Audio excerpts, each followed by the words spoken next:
Where Elsie Wayne, one of the most recognizable names in Canadian politics, has died at the age of 84. Wayne was a longtime member of Parliament and mayor of St. John, who never shied away from saying what was on her mind. Controversial at times, she is being remembered tonight as a tireless advocate for her country and city.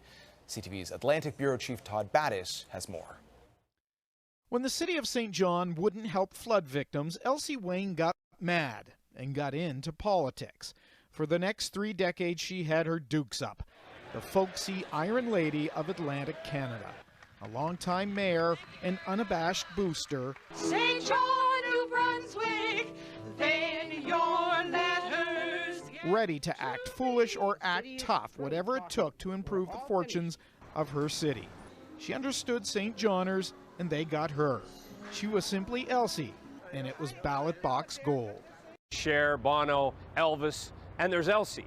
But as former Conservative colleague Peter MacKay discovered, while she had style, Elsie Wayne was about substance, whether working for merchant sailors or seniors. She was somebody who spoke her mind and spoke it effectively, passionately, and got her points across. A move to federal politics was natural. Her win in '93 was no surprise. That she and Jean Charest would be the only Tories elected was. One way or another, they're going to hear from us. She could have walked away and said, you know, I didn't sign up for this, but she never did. And there never was a question of walking away. We would fight the good fight and return.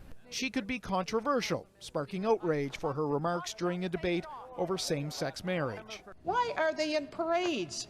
Why are they dressed up as women? Plain spoken and practical, people always knew where Elsie Wayne stood.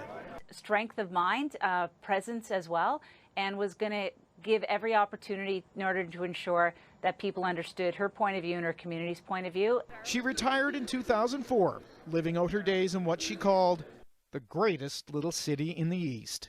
Elsie Wayne wasn't just a remarkable politician, she was one of politics' most memorable characters. Born during the Great Depression in 1932, her large personality helped her become the first woman mayor of St. John, New Brunswick in 1983. 10 years later, Wayne's status as a Canadian political legend was sealed. She was one of 2 progressive conservatives to win a seat in the 1993 federal election, as the Tories suffered the worst ever defeat for a national governing party in Canada. She later served as the party's interim leader, giving way to Joe Clark, who she gamely supported as the PC party was crumbling. There is not a movement to move Joe Clark out whatsoever.